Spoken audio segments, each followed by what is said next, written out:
Crónicas del encierro. Buen día, gracias por seguir las transmisiones de Sin embargo al aire. Soy Montserrat Antúnez y en esta edición de Crónicas del encierro les informaré sobre los datos más recientes recabados por las fiscalías estatales y que muestran la violencia de la que siguen siendo víctimas las mujeres y niñas del país. El Secretariado Ejecutivo del Sistema Nacional de Seguridad Pública informó el 25 de octubre que en los primeros 9 meses del 2020, 2.874 mujeres fueron asesinadas y 704 fueron víctimas de feminicidio. Las cifras oficiales revelan que la tendencia de feminicidios crece desde 2015, cuando se reportaron 411 casos. En 2016 subieron a 605. Para 2017 la cifra ascendió a 741. Y en 2018 subió a 892. En 2019 se registraron un total de 938 feminicidios. Las entidades con más feminicidios registrados hasta septiembre de este año son el Estado de México, con 106 mujeres asesinadas, seguido por Veracruz, con 67, la Ciudad de México, donde fueron 55, y en Nuevo León, 50, mientras que en Puebla suman 40. Y en este contexto, una noticia que se relaciona es la campaña impulsada por el Observatorio Ciudadano Nacional del Feminicidio, llamada Nos van a ver juntas. El observatorio, conformado por 43 organizaciones ubicadas en 23 estados, reclama que mujeres, niñas y adolescentes son asesinadas en México de las maneras más crueles, pero el acceso a la justicia es mínimo. El observatorio denuncia que ser víctima de feminicidio en México significa no solo perder la identidad, sino convertirse en un expediente más entre miles. Por ello, en la plataforma change.org, las organizaciones buscan firmas para enviar una carta al presidente Andrés Manuel López Obrador y pedirle que impulse una política integral que atienda de manera estructural la violencia contra las mujeres, niñas y adolescentes del país. A la Conferencia Nacional de Procuración de Justicia le piden acciones que garanticen el debido proceso, la debida diligencia y el acceso a la justicia para las mujeres víctimas de violencia en México. A las y los operadores de justicia les exigen juzgar con perspectiva de género, interculturalidad y perspectiva de derechos humanos. La petición también se extiende a la Conferencia Nacional de Gobernadores para que implemente acciones de coordinación con los municipios, gobiernos estatales y el gobierno federal para que prevengan, atiendan y sancionen los delitos cometidos por razones de género.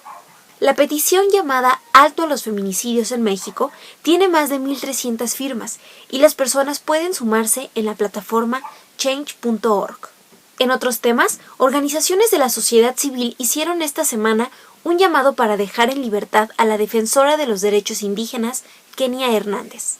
El sábado 24 de octubre, tan solo una hora después de que una jueza del Estado de México le concediera libertad bajo medidas cautelares, la defensora fue detenida de nuevo, esta vez por orden de un juez federal, y trasladada al penal de Acapulco, en Guerrero, entidad que Kenia había dejado por razones de seguridad tras haber sido perseguida y amenazada de muerte por agentes estatales y grupos paramilitares. La nueva orden de aprehensión fue girada por el delito de ataques a las vías de comunicación.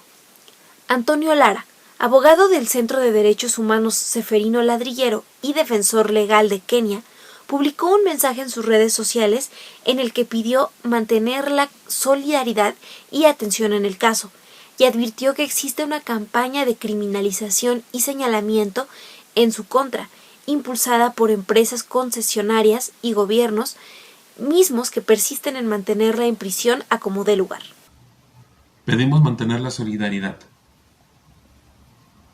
y atención a Kenia Inés, porque una campaña de criminalización y señalamiento en su contra, impulsada por empresas concesionarias y gobiernos, persiste en mantenerla en prisión a como dé lugar. La movilización y organización ha logrado liberarla anteriormente. Y de nueva cuenta, se requiere que todos y todas, quienes creemos en la dignidad humana, la justicia y la libertad, cerremos filas ante este abuso. También difundió algunos de los argumentos que el Ministerio Público Federal expuso para justificar la detención de Kenia, entre ellos que Kenia representa un riesgo para la comunidad porque se ha identificado su participación en distintas manifestaciones, es decir, por ejercer su derecho a la protesta. Kenia fue trasladada al Penal Federal de Morelos, donde permanecerá hasta el 31 de octubre, cuando tendrá lugar una audiencia, y al concluir regresará al Centro de Privación de la Libertad de Almoloya de Juárez, en el Estado de México. Kenia Hernández fue detenida arbitrariamente el 18 de octubre en la caseta de peaje de Amozoc, Puebla, y desde entonces permanecía en el Centro de Privación de Libertad de Almoloya de Juárez. Esta es la tercera vez en el año que la mujer es detenida por presuntos ataques a las vías de comunicación. Esto por las movilizaciones del colectivo libertario Zapata Vive, en las que ha participado para exigir el libre tránsito por las carreteras del país.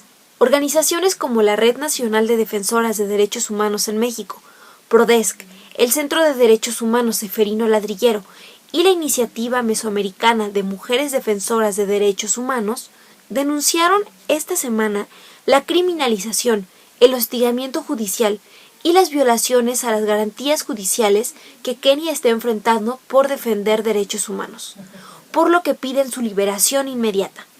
Con esta información me despido. Soy Montserrat Antúnez y no olviden seguir nuestras transmisiones y redes sociales. Seguimos aquí en Sin embargo al aire.